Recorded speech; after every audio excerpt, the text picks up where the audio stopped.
The Dodgers don't necessarily view their defense as a strength, but they also don't necessarily view it as a weakness. Let's hit the inside scoop with FT Senior Insider Ken Rosenthal joining us right now, and also a fresh fair territory from yesterday for you to consume later on. But Ken, let's start with the latest on Alex Bregman. Sounds like still a lot of teams in the mix with their own version of an offer, and the Astros thinking about him, but also Jorge Polanco. What else can you tell us? It's interesting. I was just listening to the conversation you guys were having, and clearly, if there was a team willing to go to where Bregman wants, it would be done by now. It's not done. And I've heard and I've seen reports of multiple 6-year offers. Well, what's the dollar figure? Multiple 6-year offers. If a guy's getting a 6-year, $100 million offer, not sufficient, right?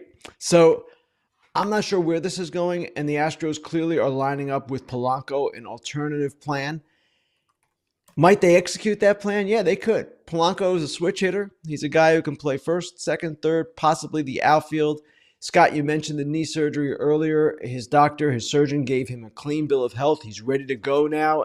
The knee issue apparently bothered him for not just last season, but even before that. So he's excited about playing, and rightly so, because he's healthy. Is he Alex Bregman? No, he's not Alex Bregman. And the question for the Astros will be, okay, here's the luxury tax threshold. Here's where you are if you sign Bregman. Here's where you are if you sign Polanco for much less. And ultimately, at some point, they're going to have to make a call.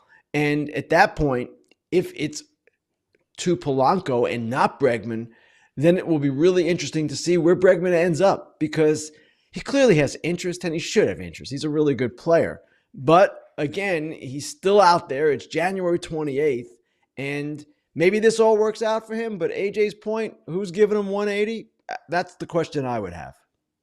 In your article, you mentioned how Jim Crane does not want to go for a second year over the soft salary cap, the CBT, but he's not ruling out the whole Bregman thing. So if this Bregman thing happens, let's say it happens at this, doesn't really matter what the number is, it's going to be over the CBT. Does that precipitate other moves then? Does that mean there'll be some other type of dumping? I know they already dumped Presley, but it ended up being only $8.5 million that they dumped, so you could fit Polanco in there. But would there be other moves if they get Bregman here? It's a good question, Eric, but my expectation would be that if they did that, if they went over the CBT again for a second straight year, it would be just like last year when they did it with Hader. Well, we got Josh Hader, we're going to go over the CBT. In this case, we got Alex Bregman, we'll go over. So I don't know that the CBT will drive this as much as Jim Crane's desire to win. And remember, he has said repeatedly that when he is owner, as long as he is owner, they're not going to go backwards. They're going to keep pushing and go forward.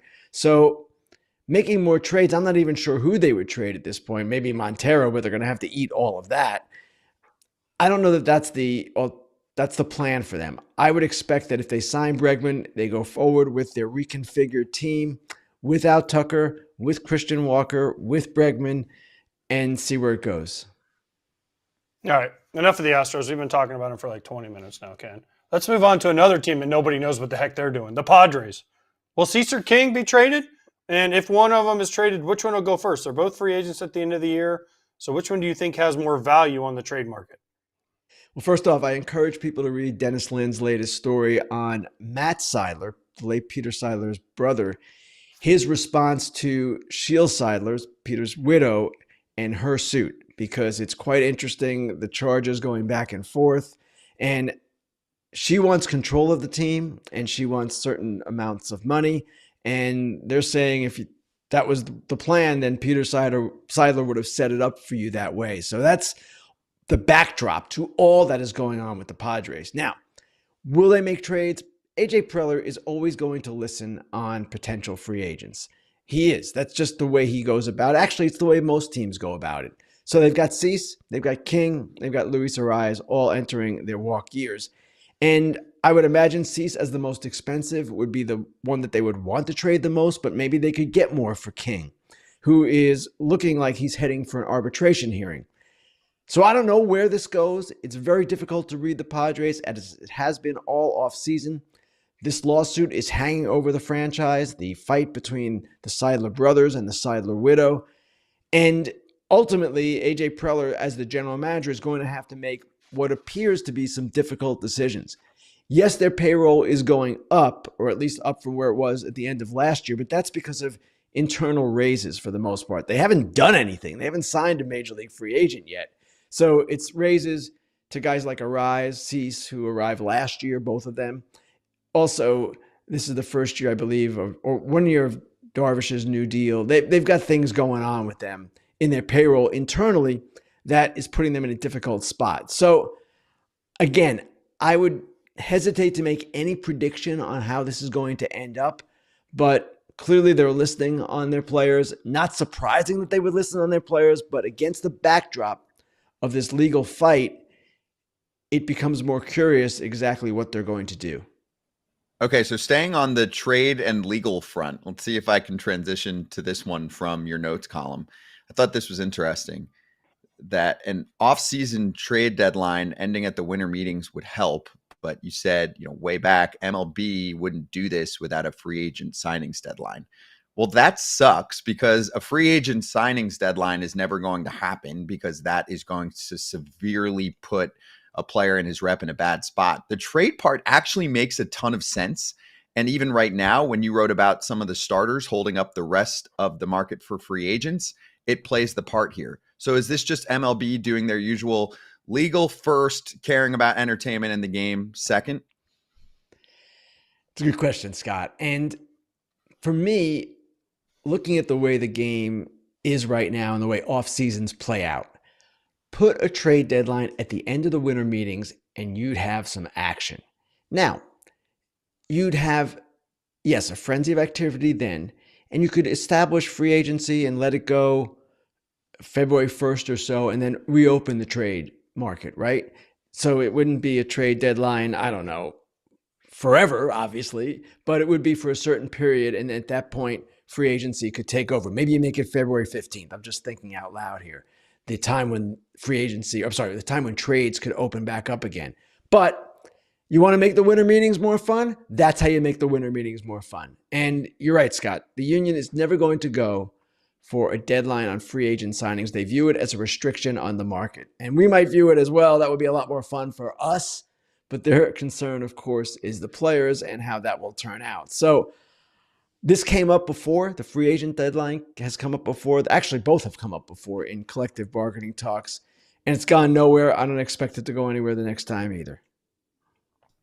That is crazy to me. I mean, it would be so fun to have that at the trade deadline, but whatever. I guess in the meantime, we just let the Dodgers sign all the players. So I wanted to ask you about that part of your notes column, because I think this is going to be one of the key storylines of the season. And then, of course, into the playoffs, how to defeat the evil empire. So can you tell us how at least some teams are looking at the Dodgers and trying to find a weakness? And then I'll just add this part for you. I'm wondering if any teams are speculating how Ohtani will look in his first season that he's back pitching again. How will the bat look, because they were so reliant on that?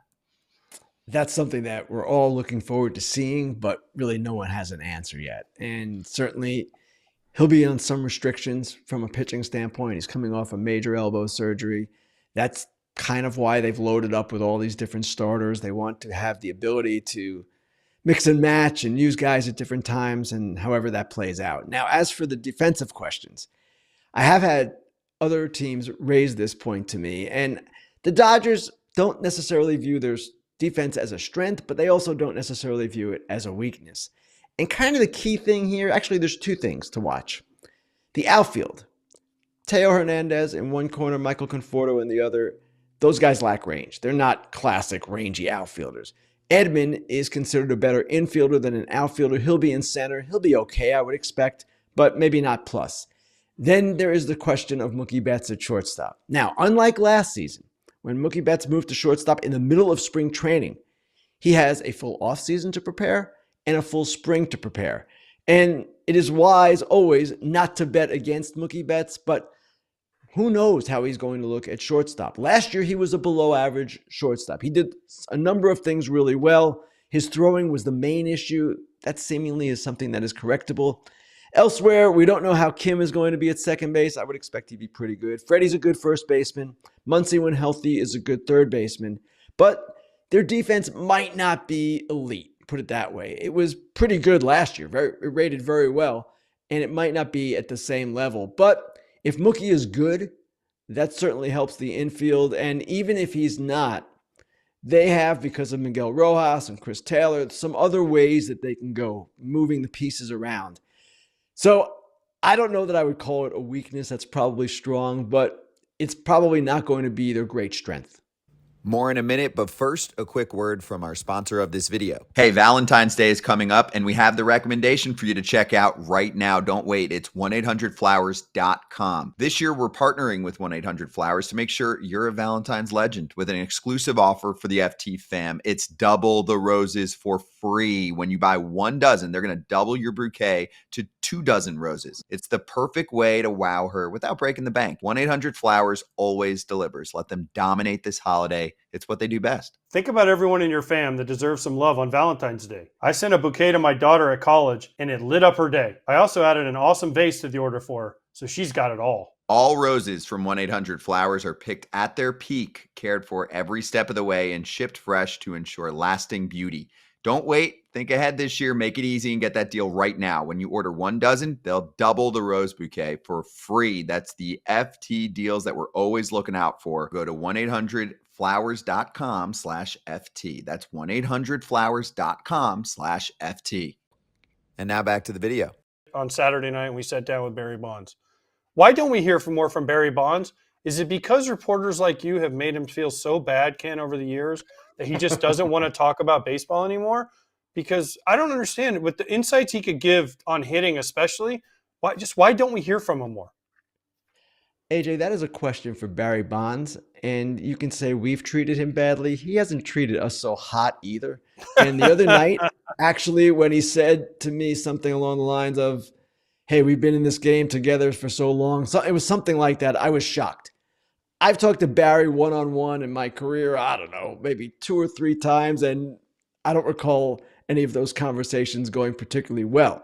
Now, he has his own thing and his own personality. If that's the way he wanted to go about it, that's fine. But when you ask if he doesn't speak to reporters or doesn't speak publicly much because of how badly we treated him, I would suggest that is a two-way street. Okay, that's fair, Ken. That's fair. But I was more specifically pointed at. Well, I like hearing him. And we all enjoyed that interview the other night. It was one of the more revealing things that I've heard from any player recently. And I wish he would speak out more or talk more. I don't know how often he gets requests, because a lot of us got tired of requesting interviews when we were getting blown off. But certainly it was highly interesting, to say the least, to hear just the way he approached hitting and the math equation that he discussed and all of the things that we talked about. I thought it was so cool. And yes, I loved hearing it too, AJ. And sure, if he was in a more public forum or chose to be, maybe he would want to go to a network. Who knows? I would think that would work out pretty well, but I don't know that that's his desire. Somebody who is not shy with the media, which I love, is Steve Cohen. So we were talking about the storyline from the weekend when he's going over Pete's situation. I mentioned in your article how you wrote about attachment 49, but I also promised the guys I would ask you about that. So your thoughts on if that could turn into a grievance post Pete Alonso signing, and really, do you remember hearing an owner being this candid in an offseason before signing or during negotiations with a player? Post, different, but during this time period? First of all, Scott, I made it clear in the article that I do not expect a grievance to come out of this. And usually the union only acts when prompted by the player and the agent, and Boris is not going to want to disrupt the negotiations and probably in the future not want to get into a grievance situation with the Mets when he's going to have other clients to deal with, free agents going right down the line. So that's one thing. And I wrote it because in dealing with executives for so many years, I know that a number of them are terrified of talking about free agents because of the possibility that it could lead to a grievance because of what is known as Attachment 49. It's part of the CBA, and it basically lays out that owners, executives, even agents cannot talk about the substance of negotiations publicly until the deals are done. They cannot talk about offers, etc. Now, what I wrote with Cohen is that what he said was a matter of interpretation. Some might view it as crossing the line, some might not. A number of the legal scholars who are Mets fans inform me that no, he did nothing wrong. Well, you guys are not quite as well up on this as perhaps the union attorneys or people like Boris who represent the players. That said, I still don't expect it to lead to anything. It was just interesting to me that he was that forward in what he said, that transparent, because generally speaking, owners and executives toe the line with this kind of thing because of what is in the CBA. That is what the point of that particular note was in my column. And if you watch the clip, it looked like it was organic. I don't think they were planning on releasing anything publicly, but when you're at a fan fest and fans are screaming at you and you're an owner who is a super fan, right? He qualifies for that. He was like, screw it. I'm going to open my mouth and give them a little more insight. Because then and what happened, that Scott, it was like booing that turned into cheers. Well, exactly right. That's the point I was going to make. The fans are chanting for Alonso, re-sign Alonso. And then as soon as Cohen says what he said, and I don't know that it was premeditated either. I don't believe it was. But when he said that, all of a sudden they're cheering, which demonstrates the fickleness of fans. If they hear things they like to hear, okay, that makes perfect sense to us. Good, we applause. But again, the real question is, are they going to sign this guy? And again, to most of us on the outside, it certainly appears that that is the logical conclusion to this after all is said, and plenty has been said and done. We'll see. We'll see if Pete Alonso gets something better somewhere else or if he ultimately goes back to the Mets on a deal that Mr. Cohen finds acceptable to him. Okay. Well, then give me the answer real quick. Does Pete Alonso end up with the Mets, and does Alex Bregman end up back with the Astros? I still expect Alonso to be back with the Mets, yes. And let me preface this by saying I don't know. I don't have inside information here. I'm just going on what appears to be the logical outcome. Bregman, I'm not as sure about because they've got the Polanco alternative, and it's just a question of how much Jim Crane wants to raise that initial offer, if at all, from 6 years, $156 million. Bregman does appear to have other interests. Now, is it interest at the level he desires? I don't know that. So I believe I said on the show Saturday night that I do expect Bregman to go back to Houston. If I had to bet, I would bet that, but I'm not as confident in that as maybe I was even Saturday night.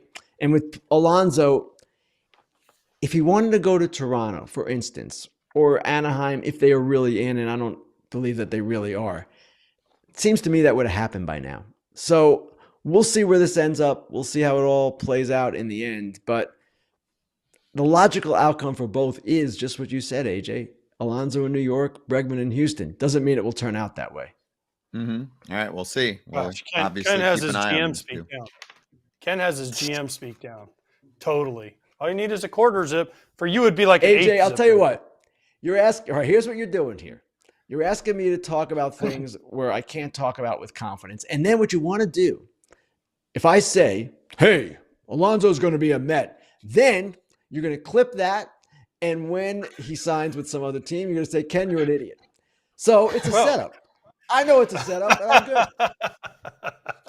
It's because we're outsiders, so we could just throw anything against the wall and be like, yeah, he's going to sign here. I think he's going to sign here. But if you're asking for reporting to be done, Ken, right? I believe that you is don't have clear indications. That's usually what we do. That's why we call it the inside. I'm not going to say, I'm not ever going to say I know something when I don't know. I don't know.